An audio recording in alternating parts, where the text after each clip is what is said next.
From shutting down Sarah Isgur with cold, hard facts. You're saying 3 months wasn't long enough? It was too long. It was long enough. To calling out Neil deGrasse Tyson. You don't watch this show, so you don't know that. I know you don't, and it's okay. But you talk as if you do, and you fucking don't. These are some of the moments Bill Maher straight up destroyed celebrities to their face. Starting with John Levitt. Leave it up to parents, doctors. Just leave. It's not the government's decision. That's the Democratic position. What's wrong with that position? Wait, say that again? The Democratic position, right? Joe Biden. Well, the Democratic position in this state has been that the school has the right to hide it from the parents. He opened the card and went straight for one of the hottest debates. Gender politics. I'm not even a parent, and I get it. Mm-hmm. Okay? I think the governor here used the word snitch. Now, if I'm wrong, I didn't say it. So I think I read that. He drew the lines about kids being influenced and calling it entrapment. Well, I used the example of after 9/11. The FBI got caught basically entrapping some people, which is what they went to people who were excuse me, I'm not done. Right, I'm sorry. You're right. You're right. Honestly, that was rude. That was rude. That was rude.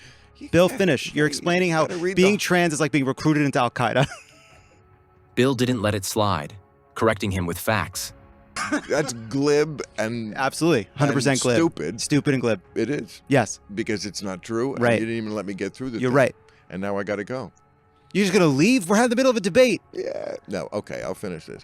He realized his argument wasn't working and tried to turn it into a matter of trust. Let's respond to something. Now you can. Now I can respond. All right. Can you just all right. Let's just do. There's a lot. You definitely said your piece. Just say your bullshit while I'm in the bathroom.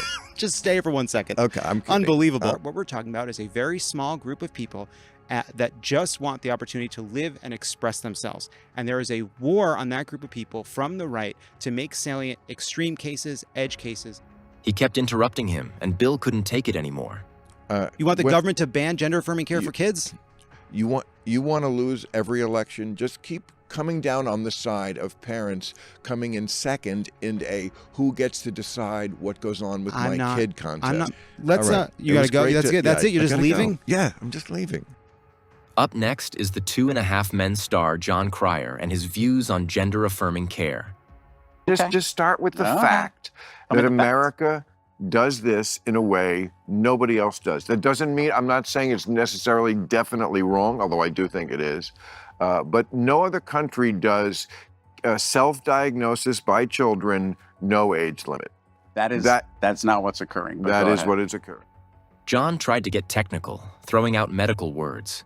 The thing you're talking about is a thing called the Dutch Protocol, which obviously started in Holland. Started in Holland. Yes, I'm familiar. Yes, okay. So Europe, so you're saying U.S. doesn't use the things that Europe does, but they do. Which they abandoned. They did not abandon it. Yeah, they did. He tried to relate healthcare battles to gender identity. The report said that they were actually getting enough care, but they as a society were using it as a way to say we don't want this to even be a possibility for people under 18. Bill wasted no time pointing out the absurdity on both ends. Right, and that's too far. And like, it's a shame that we can't ever just meet in the middle of what's common sense. Like Trump, I see they're not letting somebody use the bathroom. Exactly. I mean, can we just not do stupid on either side? He laid out the gender argument in a simple way. We'll deal with that in a compassionate way. Well, yeah. But we'll also be apprised of the idea that children don't know shit about anything. Yes, sometimes it is obvious, and we should address it that way. But, I mean, kids, Christ almighty. I mean, the idea that I would, as a child, would have had to have dealt with something like this. Bill never lets go of a point. Take a look at how he handled Neil deGrasse Tyson. Inequity between male and female athletes is the result not of inherent biological differences between the sexes, but of biases in how they are treated in sports. That's nuts. And it sure ain't scientific, and it's in Scientific American.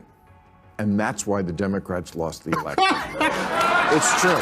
Neil couldn't come up with anything and went for a personal attack instead. On your platform, you come up with another reason why the Democrats lost. No. You already have the answer. They lost the election. So anything you say That's is not why true. they did it. First of all, you don't watch this show, so you don't know that. I know you don't, and it's okay. But you talk as if you do, and you fucking don't. And that's okay. Just don't bullshit me. That's the one thing people can't ever do on this show is bullshit me. Bill backed his points with facts. What I'm asking is, Scientific American is saying, basically, that the reason why an WNBA team can't beat the Lakers is because of societal bias. What you're saying is not Scientific American says that. An editor for Scientific American says that, who no longer has the job. He tried to counter Bill's point and failed. Okay, this is called Scientific American, and they're printing something because someone enters the cesspool that is social media and then participates in that exchange. So why can't you let's just talk about science? Why can't you just say this is not scientific and Scientific American should do better? Another guest he shut down was Milo during an overtime segment. Why did you single out a transgender student for ridicule during a recent speech you made on her campus? Did you do that? Well, yes. First of all, wasn't a student. He had already left the university. And I make no apologies for protecting women and children from men who are confused about their sexual identity. Bill did not waste the moment to call him out. Jack, where do you stand on weirdos' penis? Well, it sounds like fight nerds. Did you just call transgender people weirdos? Just to fuck with him. I just think it's sad because the same arguments that we use against gay people, treating them like aliens who just wanted to fuck anything that moved, and that's why we should avoid them at all costs. No, I think there's a big difference. Well, let me finish my thought, please. You know, Larry didn't hold back on exposing the BS. There's a difference without a distinction because it's using the same type of arguments. It's like when people try to compare gay and black. Yeah, they're not the same thing. No. We share an invisibility. You know, people didn't see us in society, and gay people hid out from society. Mm-hmm. Right. But there were a lot of the same issues that you have to deal with when you're marginalized. Bill had to correct him, and that did not go well. See, do you always have to fight with everybody? I don't. We were having such a nice time, but you always invite such awful people on your show. These are not... They're so stupid. No, come on. You need to start inviting higher IQ guests, or this is going to be a disaster. First of all, wait. These are very high. Wait, hold on, Bill. You can go fuck yourself, all right? Yeah.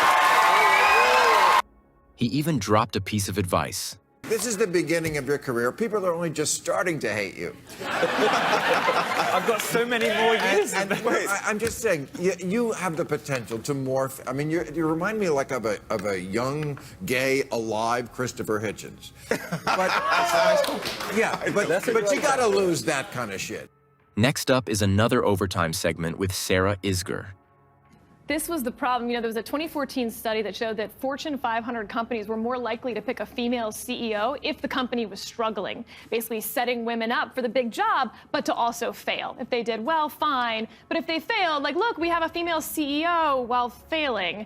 And that's what I feel like they did to Kamala Harris. She came with the big guns feminism.